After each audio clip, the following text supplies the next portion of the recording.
Hello, everybody. This is Douglas Auclair, known as Joff online, and I'm the owner of the company called Logical Graphs. Today, we're going to be talking about putting the liquidity of particularly ETH to work. Before I did a video on the ETH thing, Ethereum and Bitcoin, and the relationship between the two, I'd recommend that you look over that video because that's the reason for owning Ethereum and Bitcoin. So now that you own Ethereum and Bitcoin, how can you, besides simply holding it, how do you put it to work effectively? And I'm going to be talking about a couple of different ways to do that. And one of those ways is going to involve leasing Ethereum with the Nolus protocol. So that's going to be more of the bulk of this video. But the reason behind this video is you have Ethereum, you have Bitcoin. How do you put it to work for you in a way such that you do not alter the Ethereum and Bitcoin that you have? So certainly you could get in the OG LP of Ethereum and Bitcoin, but then the values in the LP vary. And so your Ethereum and Bitcoin become balanced to that liquidity pool as opposed to what you want to control. Or you could get Ethereum USD liquidity pool or Bitcoin USD liquidity pool. Again, when the prices vary, then the amount of Ethereum and Bitcoin will vary in those. So I'm talking about taking more direct control, maintaining control of your Ethereum and Bitcoin, particularly Ethereum with this video, and how to go about doing it. So let's get to work.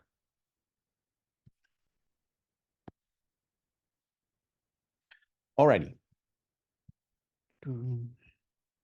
So I'm going to be looking in mostly the Kujira blockchain, but we'll also go over to Nolus. So I'm in the Kujira Fin marketplace. And it has a set of order books. One particular order book that interests me very much so is the wrapped staked Ethereum versus the wrapped Ethereum order book, or the wstETH order book.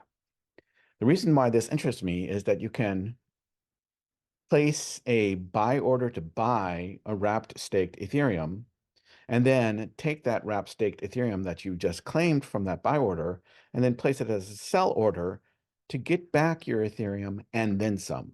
So it's a way to arbitrate Ethereum in a very safe manner, because the only way that this can go asymptotic is if the staked Ethereum depegs, and the likelihood of that is rather low. So this is a pretty safe bet, and growing your Ethereum from your initial bag to something bigger over time by using this simple arbitration. And so let's look. We have 0.04 of wrapped Ethereum or Ethereum, and I already have some staked Ethereum for sale that I'm buying back. How does this work? So what I do is I put my Ethereum up to buy wrapped staked Ethereum, and I put in a bid at below the market price. What's the market price? Let's go over to Lido Finance, where they manage the wrapped staked Ethereum.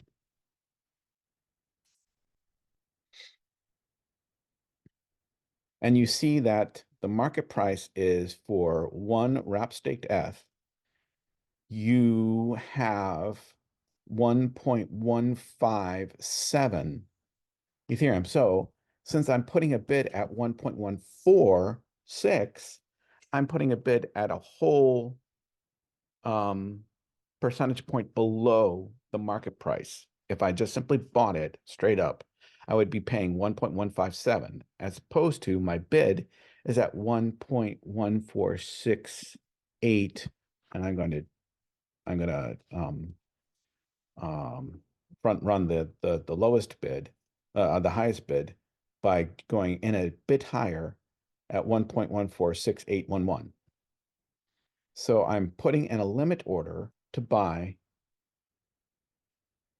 wrap staked ETH with my ETH.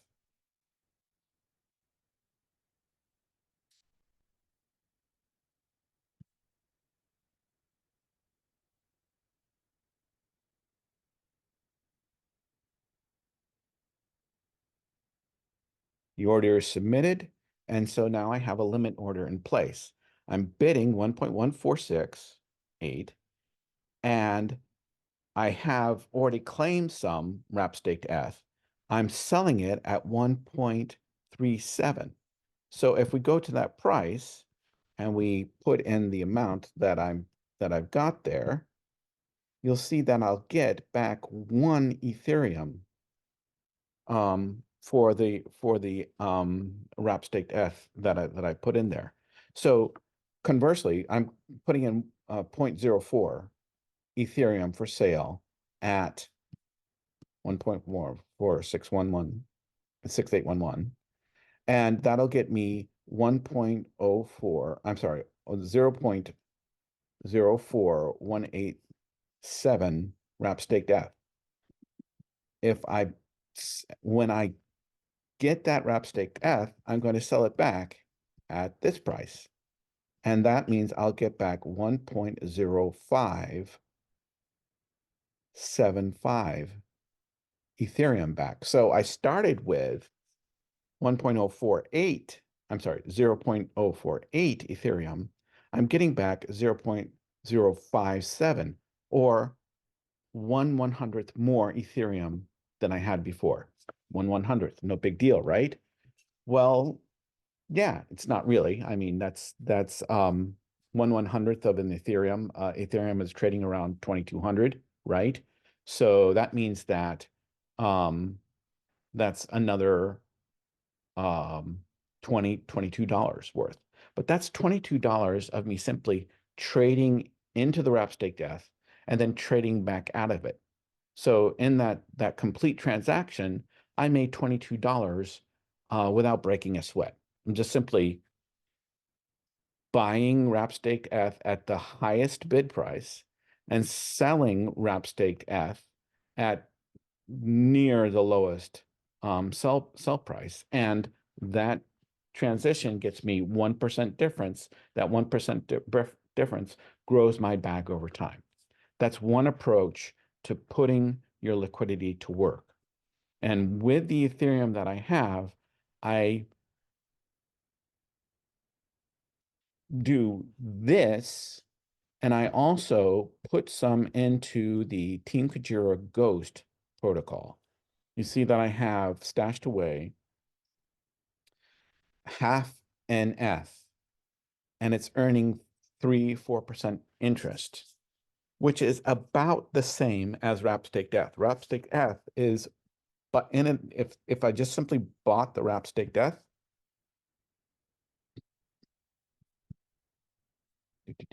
let's go to stake now, Ethereum stake now.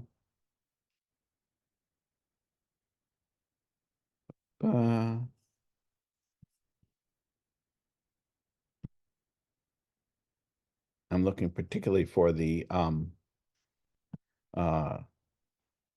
rate of return.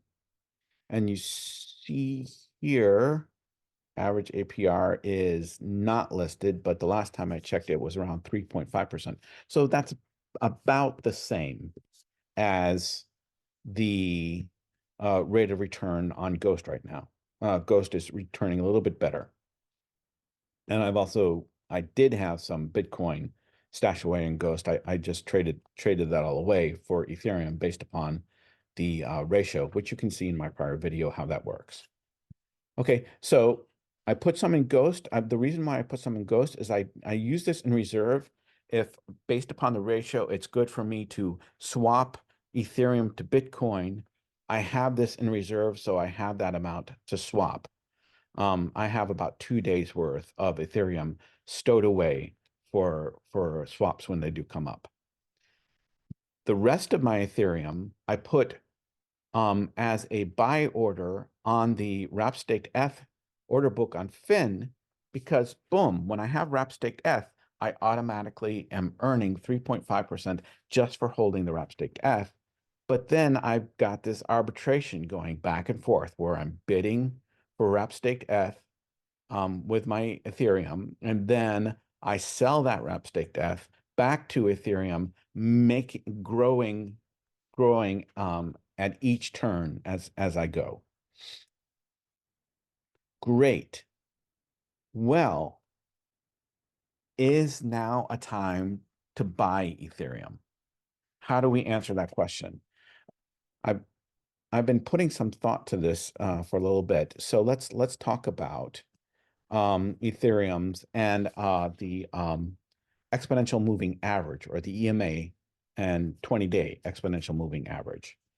With the exponential moving average, which you see as this golden line here, what we have is a moving average that says this is Ethereum's price as compared to USD. So it's going up and down over time. And as you smooth that curve out by using the exponential moving average over the past 20 days, you see this curve arrive.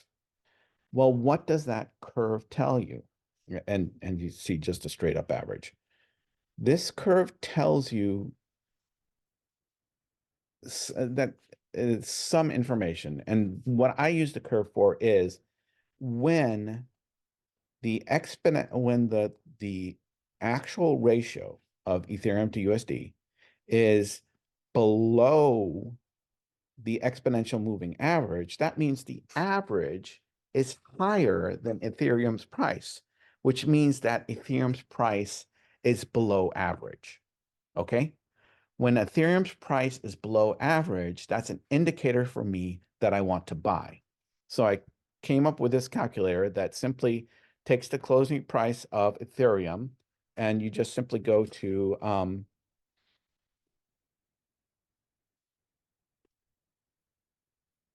I go to financeyahoo.com and I go look up Ethereum's history, and they provide you with this data, and you can just simply grab it. And so that's what I do. So I grab the closing price and I go back 100 days just so that I have that history. And then what I do is I take the average, I compute the EMA 20 of the average, and to compute the EMA 20, you just go to Investopedia, and they tell you what the exponential moving average is and how to compute it. It's a straight up spreadsheet formula once you break it down in that way. Let's close that out. And so today, the exponential moving average is above the Ethereum to USD ratio. What does that mean? That means that that's a buy signal to me. And what I do is I also compute the deltas. And the delta is between the exponential moving average and the close is a delta, is a difference. I compute that delta, and I compute the max delta and min delta. And the max delta is at 21% off the current delta is at 21% of max, meaning that it's a not insignificant gap here. And my eyeball is that when it's greater than 10%, if it's less than 10%, I just want to simply do a swap. I just simply want to buy Ethereum or sell Ethereum. But if it's greater than 10%, that shows me that there may be a leveraging opportunity there. Don't know if it exists in practice. This is a new technique for me, but it's something that I'm trying out. So given that there's a leveraging opportunity in Ethereum's below average price for today, I'm going to, that tells me that since Ethereum's price is below average today, that someday Ethereum's price is going to return to above average. And since it's below average now, and it's going to return to above average at some point, if I buy now below average, then when it goes above average, the leverage bears out. So my approach here is that I want to buy Ethereum. On the Nolus protocol, and let's call that up. And I have another video where I walk through how to lease assets with Nolus. In that example, I use stars. Today, we're focusing on Ethereum. On the Nolus protocol, you see that I have basically no assets. I just have a little bit of a Nolus on the protocol. So what I'm going to have to do is I'm going to have to materialize. I'm going to have to create some assets to buy Ethereum. Well, let's go look at the leases. I want to lease Ethereum.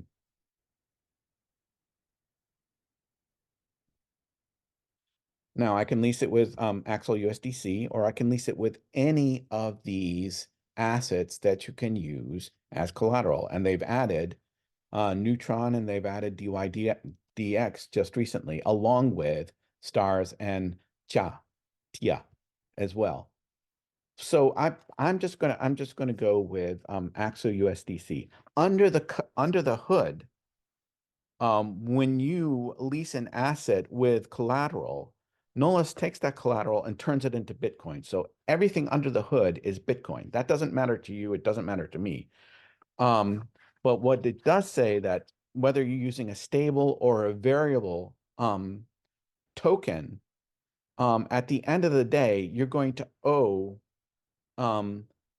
when you want to repay the lease, you're going to owe a certain amount, and it's based off of the stable Bitcoin that Nolus has under the hood, meaning that it all turns into stables basically, so that if you lease using Osmosis as collateral, if Osmosis goes way up in price, you're still going to owe the same amount US dollar wise, because it all turns into Bitcoin, and the Bitcoin is treated as a stable by Nolus. They're just collecting Bitcoin by swapping your collateral to Bitcoin, and they're accumulating Bitcoin that way. Really smart. But so that means that your collateral asset doesn't vary over time. And so you don't get into double trouble if the value of ETH goes way down and the value of Osmosis goes way up, or vice versa. You don't get into trouble. Okay. I just explained all that to say that I'm going to choose Axel USDC as my collateral and not one of these others, although I could use one of these others. And the reason why I'm choosing that is for my computations, it's simpler to lease the asset that I'm going to lease, Ethereum, using a stable, and then pay it off at the end with a stable. And I'll explain more as I go along. Well, let's look at my stables. I have no USK. Let's go to my wallet, actually. This is what I have on my wallet. I have wrap staked Ethereum. I have a little bit of Ghost lent assets. I have Kujira simply as gas, and I have a little bit of Axel USDC available. I don't have any money to lease Ethereum, or so you would think. But I do have a large portion of wrap stake Ethereum in hand in my wallet, about $2,000 worth. So here's what I'm going to do. I'm going to use the liquidity that I have available to me, which is my wrap staked Ethereum, and I'm going to mint USK with it and turn that into Axel USDC, ship it over to Nolus. And so the game here is, the play here is that I am using the liquidity of my Ethereum to lease Ethereum. Now I'm going to have to pay the piper at some point. When I mint that USK, I'm eventually going to have to pay it back in order to get my Ethereum back. So I'm going to lease the Ethereum at leverage.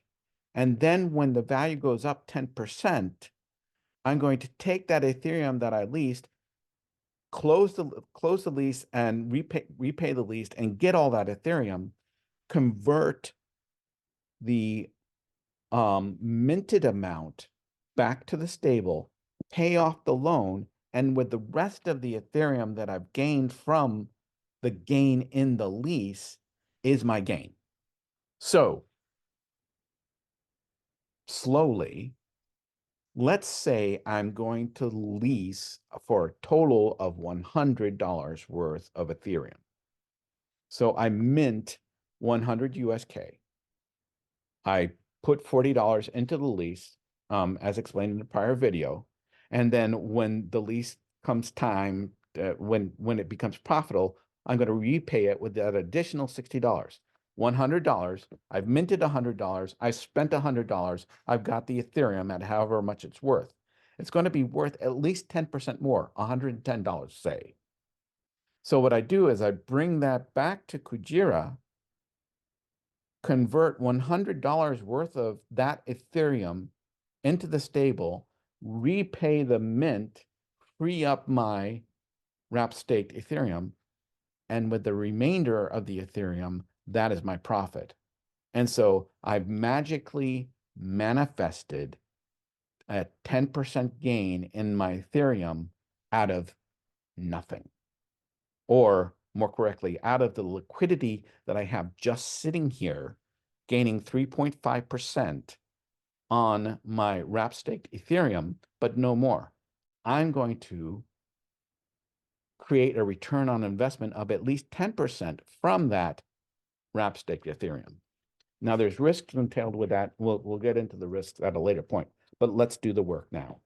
So I'm going to go mint some USK from my wrap staked Ethereum. I go here, you'll see that almost 900,000 stable is minted. That means I have 100,000 wiggle room there, which is fine, which is also great for this minter right here. It's being fully used. Why? Because the wrap staked Ethereum collateral that you see here, and then I put in approximately $2,000 worth just now with a 0.7 wrap staked Ethereum, can mint me $600 or so worth of stable, $582 worth. But that collateral is going to grow in value at 3.5% over time, along with the variability of the price of the underlying Ethereum itself. So so let's compare and contrast. If I had minted my stable with Ethereum, of which I have none right now, but let's say I mint with 1 Ethereum or 0.85, I don't know. Yeah, 0.85 Ethereum.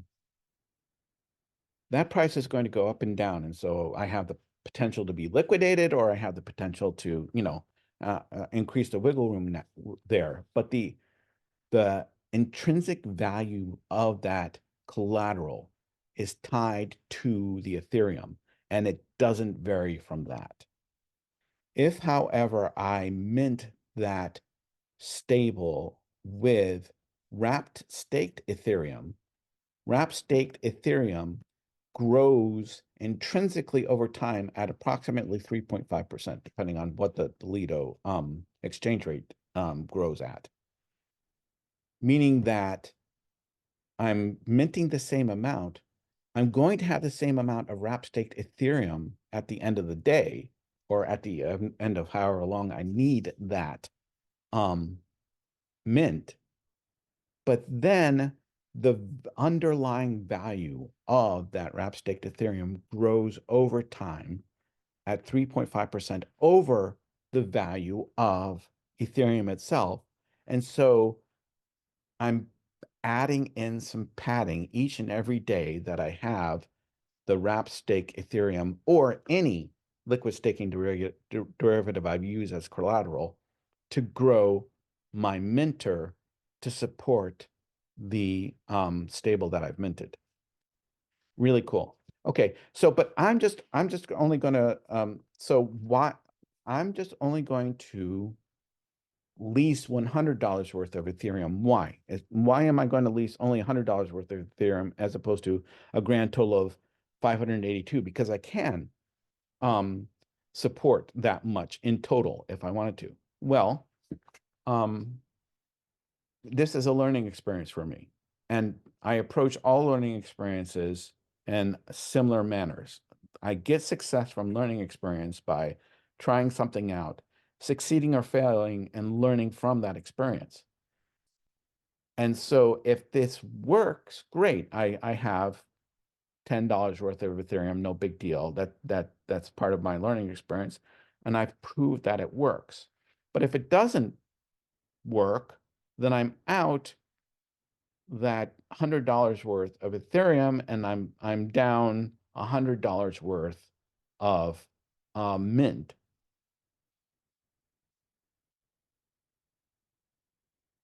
It's a whole different story though if I bet the whole barn, right?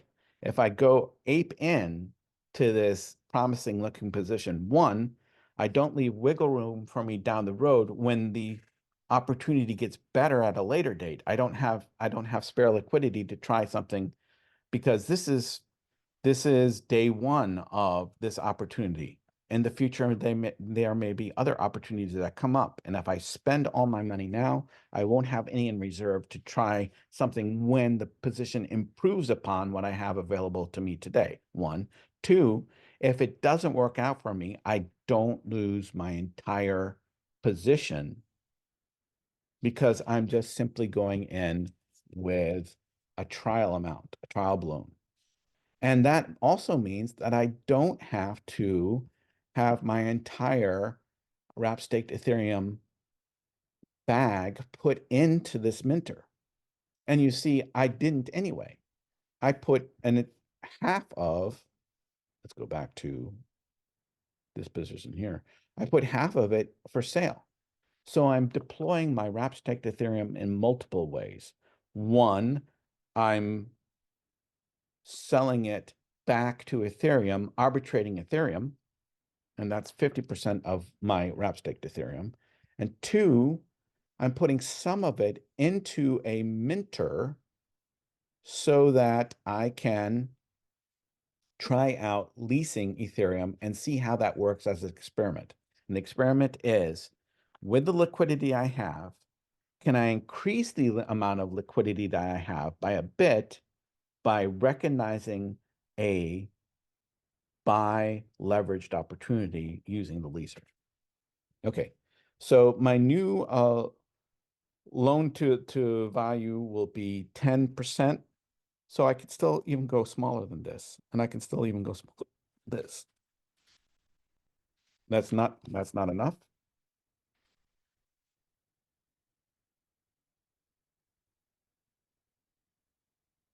That's too much. Okay, so I'm going to put of my 0.7 wrap staked Ethereum, I'm going to put 0.13 wrap staked Ethereum, and I'm going to mint 100 USK out of that.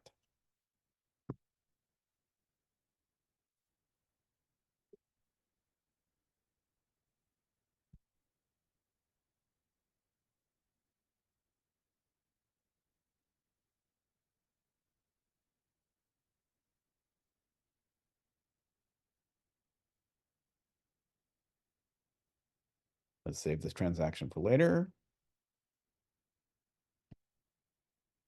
Okay, so now I should have in my wallet 100 USK, and I have thereabouts. They charge me a little bit for the fee for the minting of it. And now I'm going to swap it all to actual USDC and use that. No, hang on a second. I'm going to put, so how does Nolus work? A quick recap. You put part of it that into the lease. Let's switch this back to Ethereum. And your total value is the amount that you put into a lease and amount that you borrow. So here's the $100.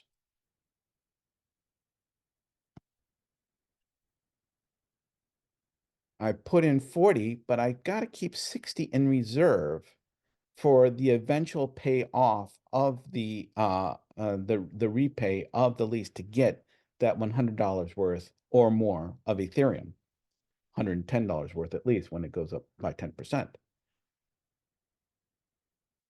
And it's only going to be $60. So knowing that ahead of time, I'm just going to go over to Ghost and I'm going to lend that Axel USDC at 31%.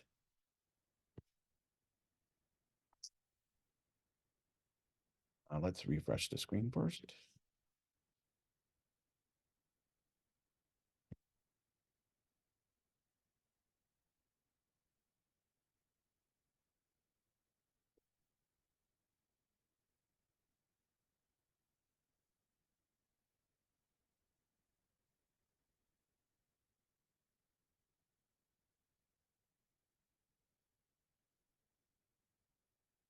So that means of the 100 USK I minted it at a 1% borrow rate,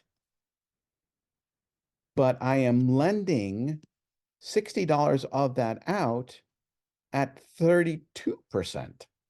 So if I just simply minted all the USK I could from my wrap staked Ethereum, I would mint it at 1%. So let's say I minted $600 worth, but I would lend it at 32%. So at the end of the year, 32% of $600 is approximately $180. And 1% of $600 is $6. That means I would, by the end of the year, I would make $174 profit because it's 32% gain here. And actually, let's go to Ghost.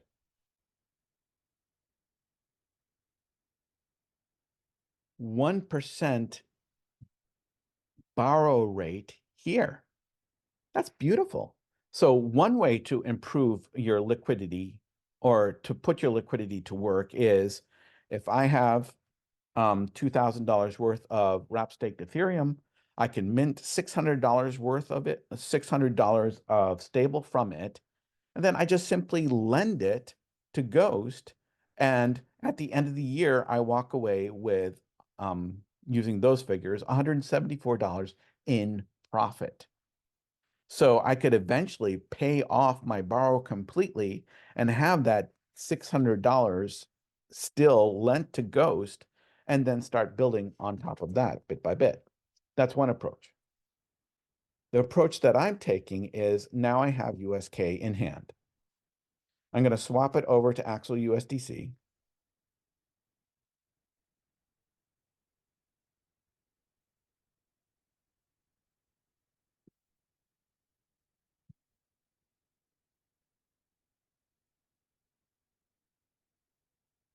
That's an interesting spike. And I'm going to buy Axel USDC. And I want to buy it just right quick. So I'm not gonna haggle around this thing here at all.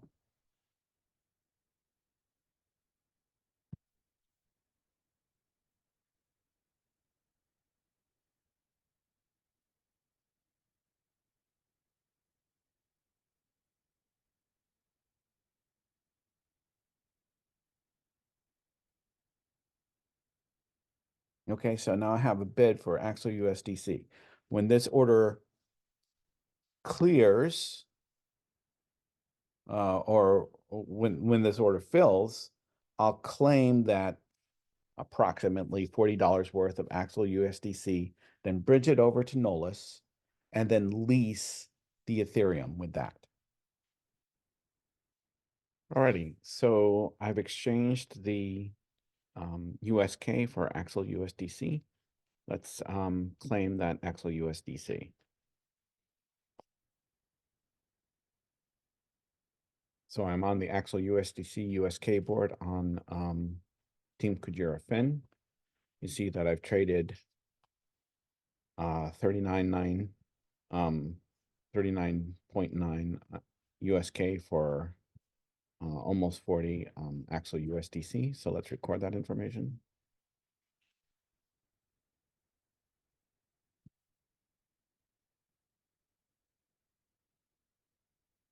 It was a buy order.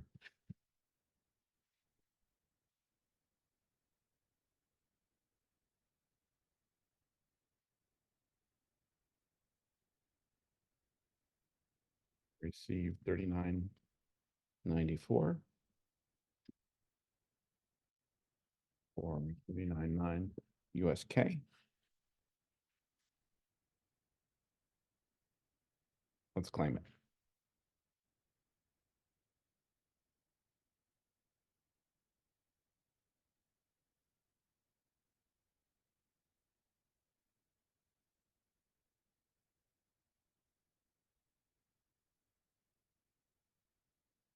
I'll record the transaction.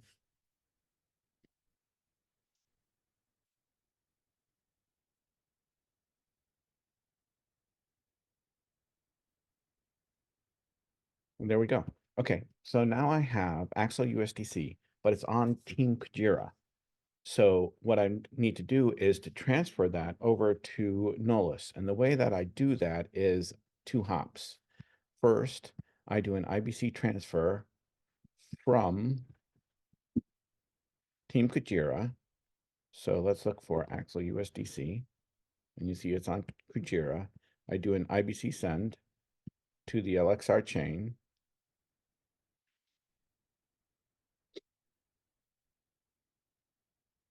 And I'm going to send, I'll send it all over. No, I'll send 40 over.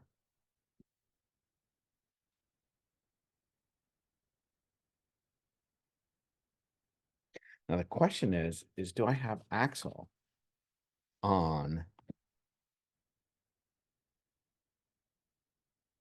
the Axel chain? I don't think I do, so we'll have to take care of that.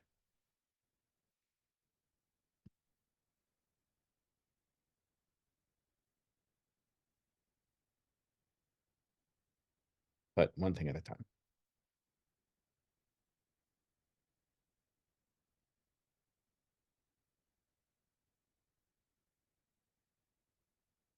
Okay, you see that the transaction occurred.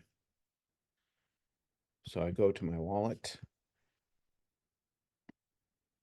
on Kujira, refresh, look at the most recent transactions.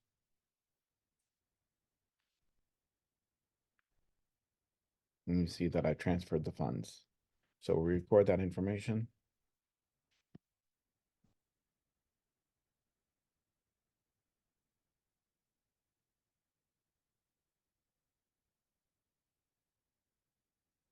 This is the new month.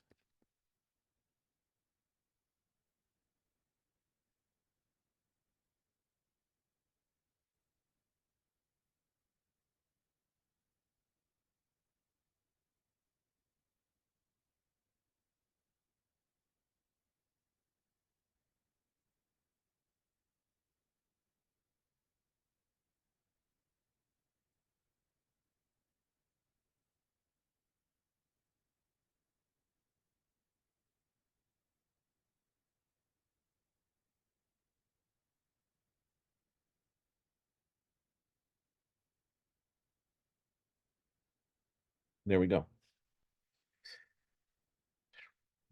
All right, so now the token is on LXR, so we go over to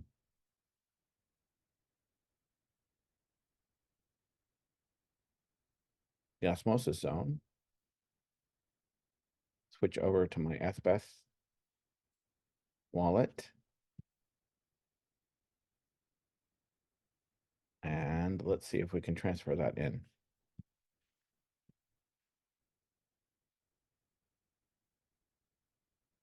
Nope. So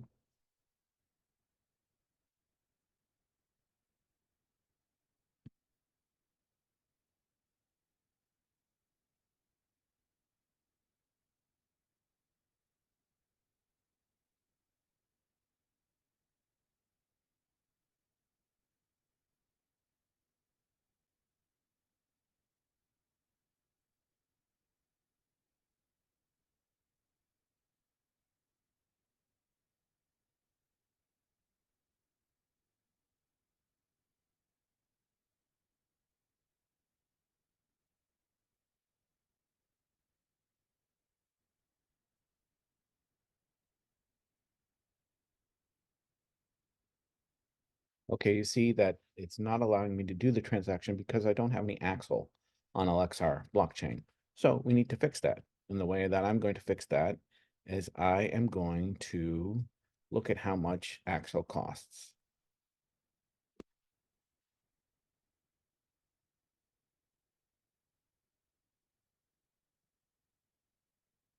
Okay, it's 91 cents here. Let's look at the fin books.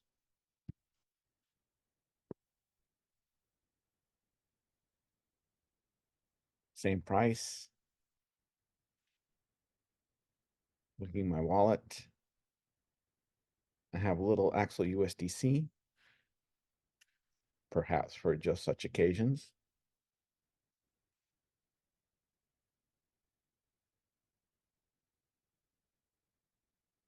Okay, the activity on this order book is 121.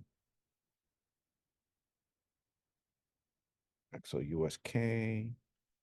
Is there Axel USDC, I wonder?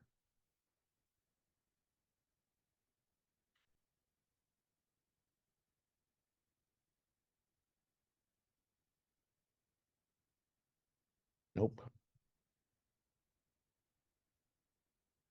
No activity on this order book. Selling at 90 cents per.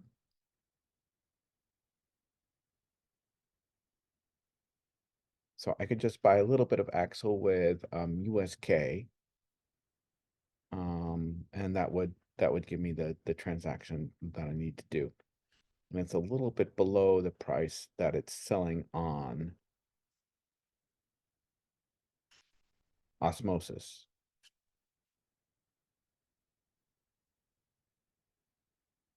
So I'm going to just mint some USK.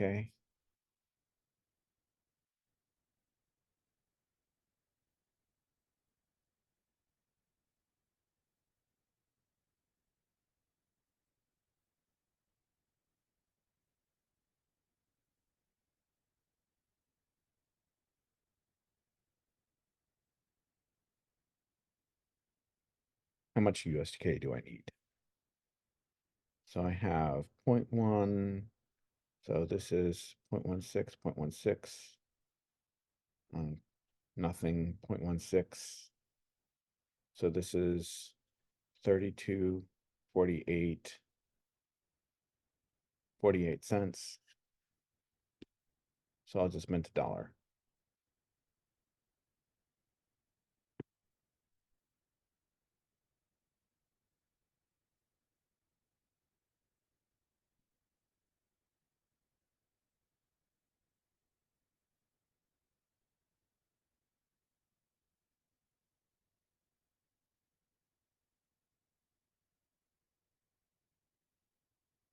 And LTV is still fine. Okay, we've got that. And then, so I'm going to trade that for Axel.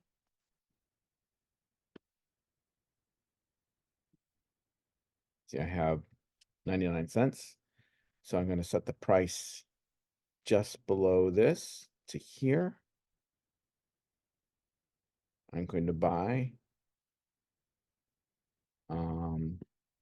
And This is 32 cents. So I'm just going to buy 32 cents worth.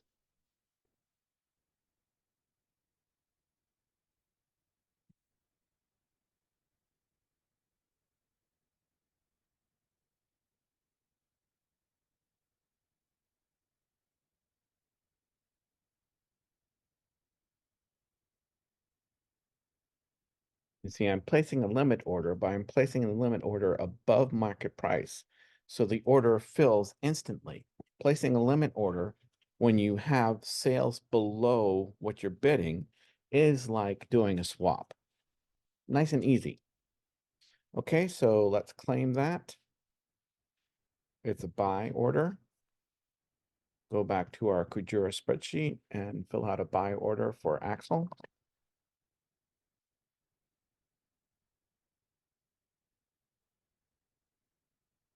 Buying 35.35 Axel is 32 cents worth at 90 cents per, which is below the market price on Osmosis Zone. So even if I'm just doing a swap that's above market price on Fin, I'm still getting a better deal than if I go to Osmosis and buy that same Axle, which is awesome.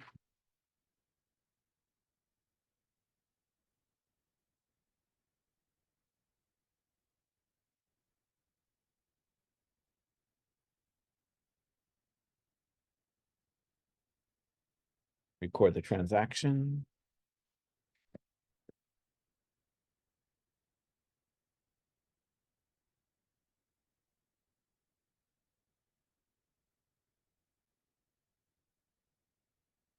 And now we have Axel on Team Kujira, so I can just simply send it to Axelar via the IBC bridge. So it's from Kujira. Let's do a refresh here.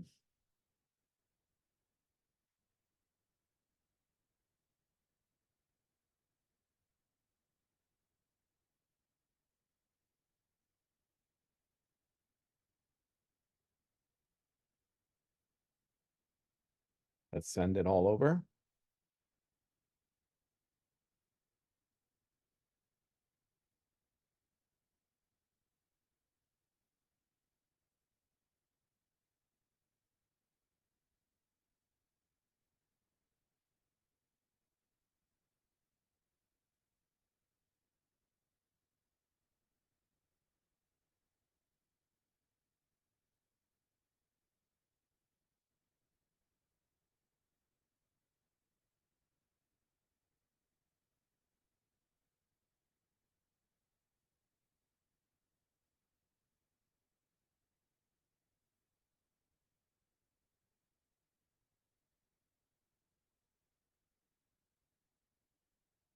And record the transaction.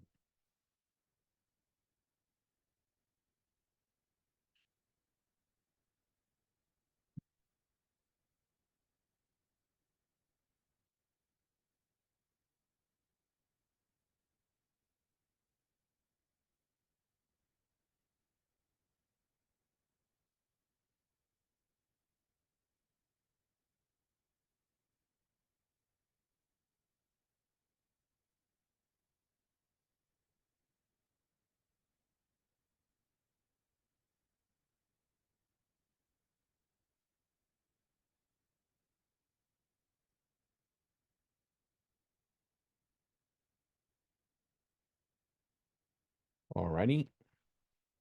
So now when I go to Osmosis Zone, if I do an IBC transfer of my Axel USDC from Axelar,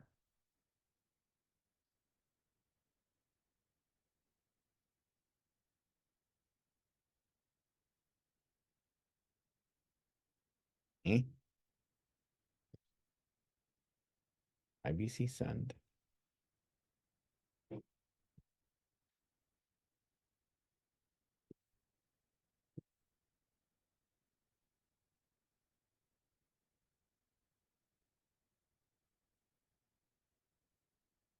So what's going on? It was working before.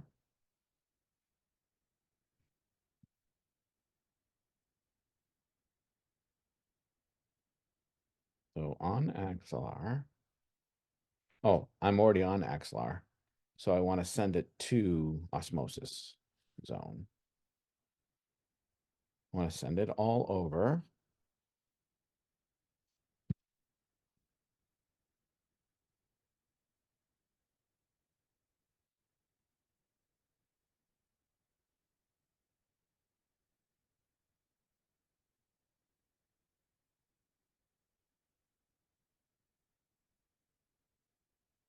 Okay. So if we go to the osmosis zone and we look at our assets now, after doing a refresh,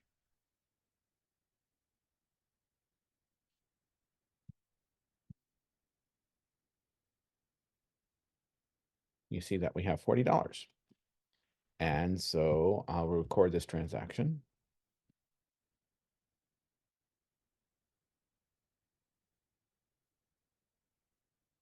Why do I record every transaction? Because every transaction has a fee associated with it and it's a paper trail across the blockchain. And so by recording it, I am taking into account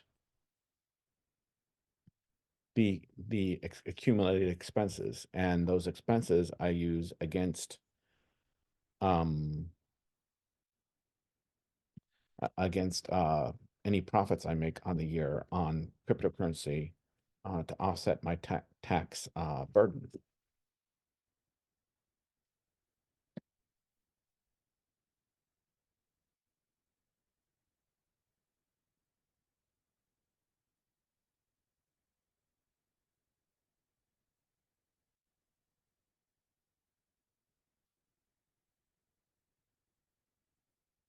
What's this?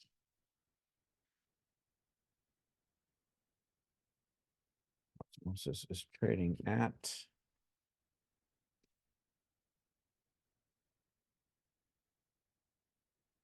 161 again. For osmosis. Transaction fee was low. I've got to record the transaction of that I sent the Axelar so I could do this transaction.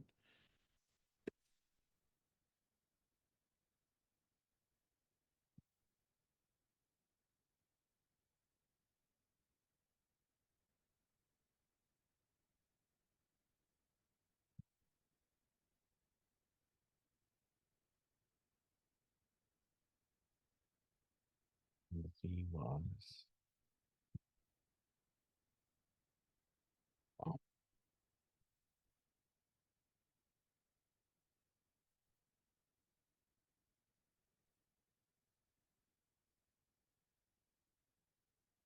Okay. All right, so now I have USK on osmosis. I want it on Nolus. So what I do is I go over to Nolus and I go to the assets page. And on the assets page, we have Axel USDC for osmosis, and I would like to receive it, please. So it says that I have 40 USDC available on osmosis. So let's send it.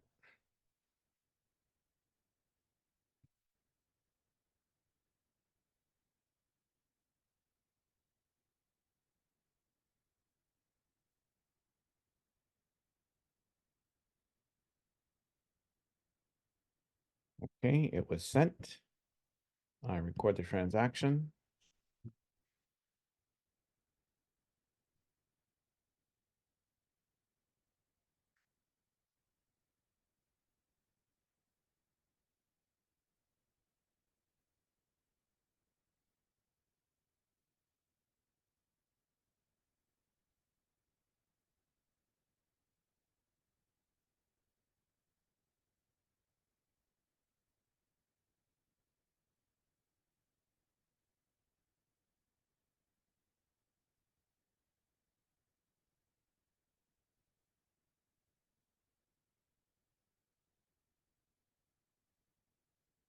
Okay, and so if we look at our assets. You now see that we have 40 Axel USDC on Nolus. That's the way you transfer funds to Nolus. Nolus has SA or insight into other zones on the Cosmos blockchain. But to get Axel USDC onto Nolus, you need to either get it from Osmosis Zone or from the neutron zone zone. So I chose to go via Osmosis. Osmosis is a clearinghouse for a lot of the zones on the Cosmos blockchain. So to get my stable coin from Team Kujira, first I minted it using wrapped staked Ethereum. Then I swapped it to Axel USDC. Then I sent it to Axelar because that's the home zone for Axel USDC. Axelar, Axel USDC. And then I sent that from Axelar to Osmosis, and then I sent it from Osmosis to Nolus. That is the route you've got to take to get funds onto Nolus. Now, for example, I could have started from with Osmosis and then bought Osmosis on the Kujira blockchain, sent it to Osmosis, and then from Osmosis sent it to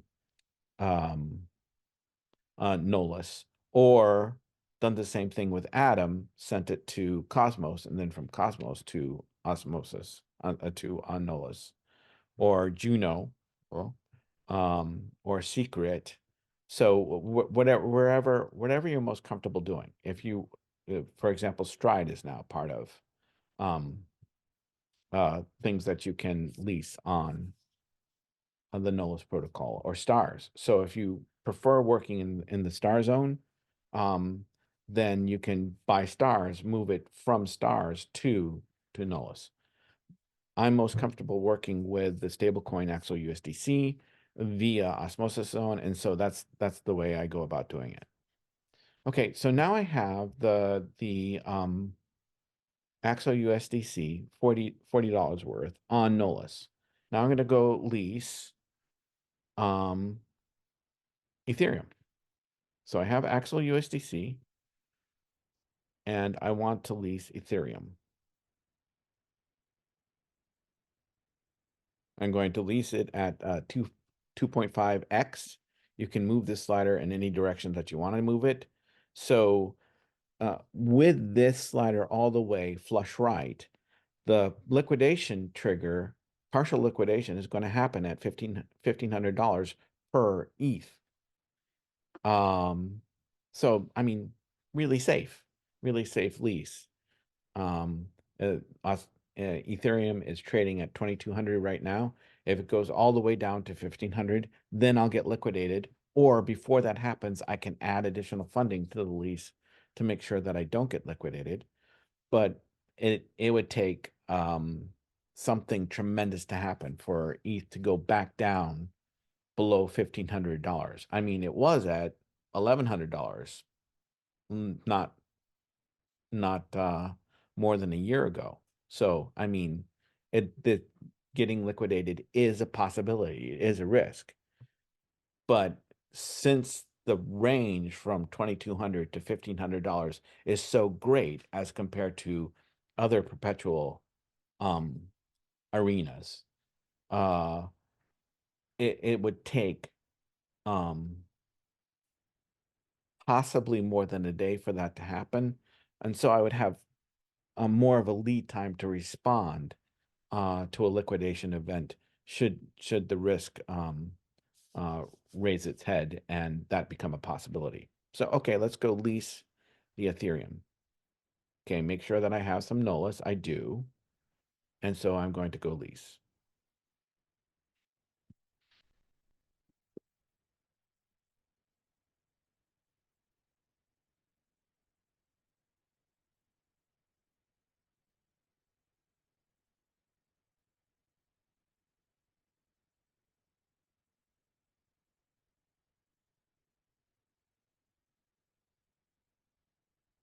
Okay, so you see in the background that the lease happened or is in process, so record the lease.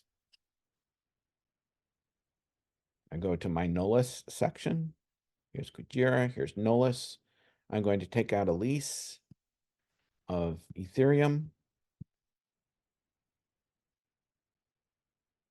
Today's date. See, the price of Ethereum was all the way down to $1,700 back in August. So now the price for Ethereum is something. I'll fill that in later. I'll fill in the amount of shares leased with the next screen. So the surcharge is going to be the price of Nolus. I'm going to dummy that with 1 for now, plus the amount of Nolus that I used to create the lease. I'll update this in a moment.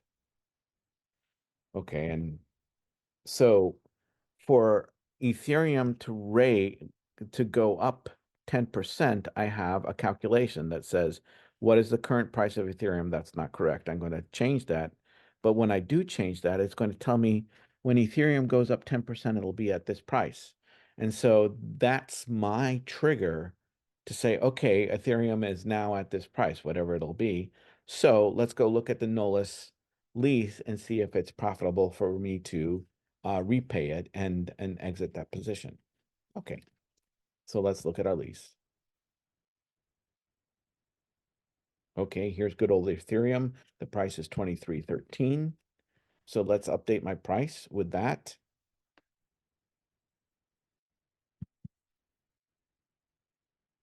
Okay, and then I have how many shares in? This much.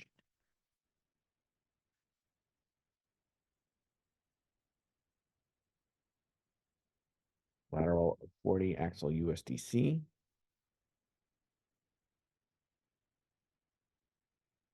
Liquidated at. Need to update that.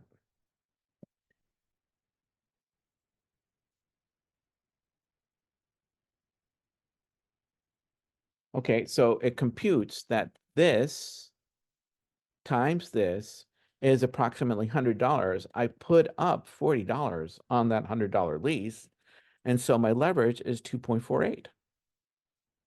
Great. And so now I have a lease of Ethereum on Nolus protocol. The deciding factor for me to take the lease was that I looked at the EMA 20 of Ethereum versus USD, and I saw that the EMA 20 is above the ratio, meaning that the price of Ethereum is below the moving average right now. So I predict or I anticipate that the price of Ethereum will rise from this current price. Will it rise from this current price? Yes or no? I don't know. But one, I have protection in that because I'm leasing, it's got to fall a lot before I get into any trouble. And two, Ethereum's price is going to go up, it's going to go down. This is a long-term commitment on my part. I'm not going to wait 2 hours, look at it again and say, oh, I've made 35 cents, I'm closing the lease. No, what I'm going to do is I'm going to wait for Ethereum to go up at least 10% from its current price. And then I'm going to look at the lease and it's going to say, okay, you have a profit of $100, say. Great. On my $100 investment, I made $100. I've made my money back. So I close the lease or I repay the lease by putting in that $60. And then I have $200 worth of Ethereum. I sell $100 with it. I can then go back to Ghost and close out my borrow position. Boom. Which means that I use the liquidity that I have to create more liquidity, and my net cost was 0. My net cost is going to be 0 because even if Ethereum only goes up 10%, that means I made $110 on the $100 total that I invested into the lease. I convert $100 of that back to stable. I repay my borrow position. Now I have $10 created out of thin air. So this is my approach. I use the liquidity I have to create a minted position. From that minted position of the stable, I convert that into a token that Nolus can use to lease an asset. The asset I'm leasing is Ethereum from my Ethereum basis. And then I'm just going to wait it out for Ethereum eventually to go up. Will Ethereum go up or will it go down? The answer is yes. It's going to go up. It's going to go down. It's going to do whatever it's going to do. But when it does go up above the threshold that I set for myself,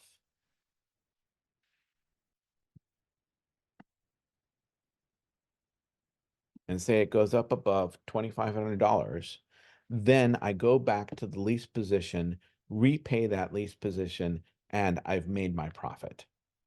When that occurs, then I'll make another video and closing out the lease on Nolus. So the deciding factor was looking at the EMA 20. Based upon that, I'm positioning myself with a lease, anticipating a rise in price of Ethereum eventually to be above the EMA 20 curve. When that occurs, I close my lease and profit from that observation. Okay, great. Thank you.